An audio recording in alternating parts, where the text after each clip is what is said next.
재즈는 지금 말하는 재즈와는 좀 다른 서양풍의 모든 노래를 재즈라고 불렀다.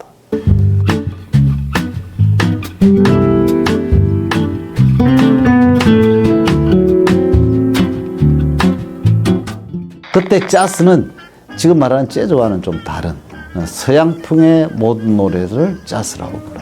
당시에 일본을 통해서 서양 노래들을 많이 접했을 때인데 1920년대에 미국을 우리가 재즈의 시대라고 부르거든요. 실제로 재즈라는 노래가 이제 1920년대가 되면서 남쪽에 있던 흑인들이 시카고 등 큰 도시를 북쪽으로 이렇게 북상하는 인구 대이동 같은 것들이 일자리를 찾아서 벌어지거든요. 흑인의 음악들 이런 것들이 백인의 음악과 만나는 그런 부분들이 있고 흑인들의 노래들이 이제 퍼지게 되고 미국 내부에서 유통되는 것뿐만 아니라 세계로 또 퍼져나가는 그런 부분. 우리가 흔히 아는 큰 악단을 가진 스윙 밴드, 스윙 재즈 이런 것들이 유행하기 시작하거든요. 이제 그게 시차를 두고 한국에 들어오게 되고 1930년대 한국에 들어온 대부분의 서양풍의 노래들이 재즈 밴드에 맞춘 노래들 이런 부분들이기 때문에 서양 노래 일반을 그냥 재즈라고 부르는 거 아닌가 그렇게 짐작해 볼 수 있는 겁니다.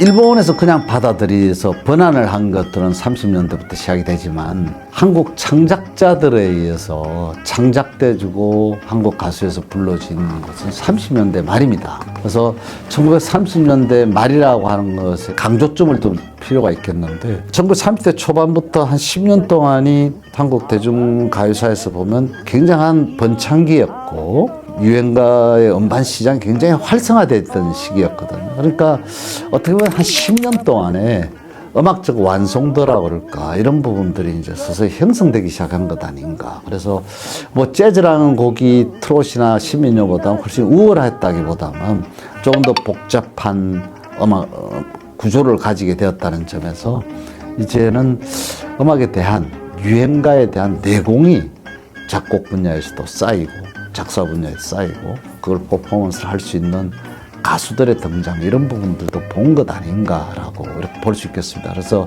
1930년대 말에 본격적인 한국 창작자들에 의한 한국의 재즈곡이 나왔다라는 것은 굉장히 지켜볼 만한 사건이었다 이렇게 생각을 합니다. 재즈 분야는 크게 두 사람을 듭니다. 대체로 전문가들이. 김여성은 조선 최고의 작곡가, 음악가이고 못하는 것이 없는 그런 팔방미인이었던 재즈에 굉장히 능통했던 것 같습니다. 직접 노래를 부르는데요. 당시에 재즈 작곡가들이 자신이 직접 노래를 부르는 이유에 대해서는 이렇게 이야기를 합니다.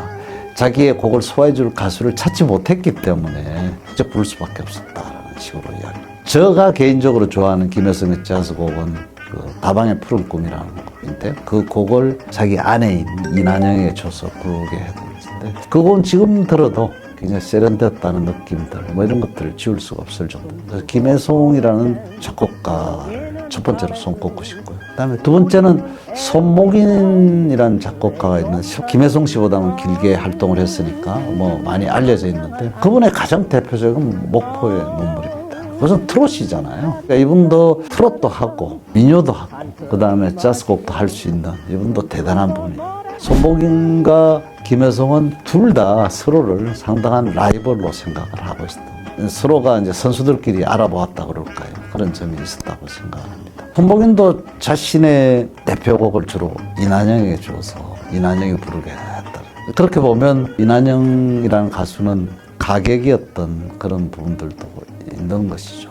있었다고들 이야기를 하기도 합니다. 그리고 손목인은 늘 아깝게 생각했다는 거예요. 김여성은 또 천재에 가까우니까 모던 보이들이 뿌렸을 법한 연문 이런 것들도 있으니까 이난영이 고생하는 모습을 보고 손목인 씨가 아깝게 생각하는 소위 말하는 러브라인이 있은지 거기에 대해서는 뭐 크게 자신 있게 이야기를 할 수는 없지만 어쨌든 이난영 씨는 그 외에도 박시춘이라는 작곡가도 트롯이 주였지만 좋은 재즈곡을 남겼고 그분은 좋은 기타로서 또 그런 연주를 하게 되는데 박시춘의 곡도 있었던 걸 보면 당시 3명 그러니까 김혜송, 손목인, 박시춘 이 세 분이 좋은 재즈곡을 창작했었던 그런 작곡가 아니었나 이렇게 생각을 합니다.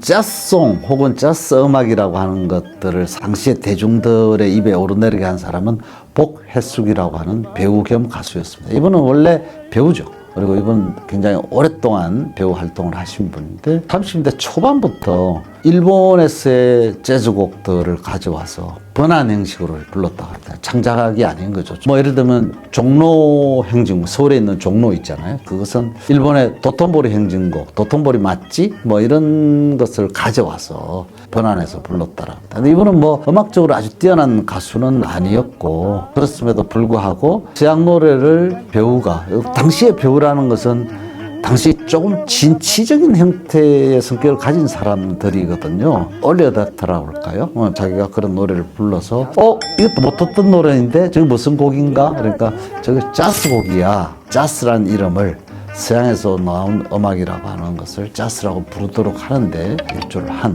그런 분으로 복혜숙 씨가 알려져 있습니다. 그리고 아까 이야기했던 이난영 가수가 있다. 이난영도 주 출세곡은 대체로 트롯이나 시민요 이런 부분들이 많지만 여러 곡의 자스곡들을 가지고 있다. 대단한 가수였다. 자스를 소화할 수 있는 그런 능력을 가지고 있었다. 뭐 이렇게 이해할 수 있겠습니다. 사실은 일본이 미국과 전쟁을 하게 되면서 미국의 모든 것들은 적성국가의 문물로 바뀌게 됩니다. 그래서 일본이 하던 야구도 안 하게 되고요. 미국식 음악도 못 틀게 합니다. 자스라는 것이 금지곡이 되는 거죠. 암흑기에 들어가면서 노래들도 이제 전쟁을 독려하는 노래들, 응징곡들, 뭐 그때부터 이제 가수들이 친일 논란에 이제 빠져들 수밖에 없는 그런 부분들이죠. 그리고 음반 시장도 다 막히게 됩니다. 새로운 곡을 찍어내지도 못하고 전쟁을 독려하는 노래들, 뭐 이런 것들만 주로 부르게 되는 그런 형태로 바뀌게 됩니다. 그래서 자스로서는 일단 막을 내리게 되는 그런 형태로 접어들게 되는 것이죠.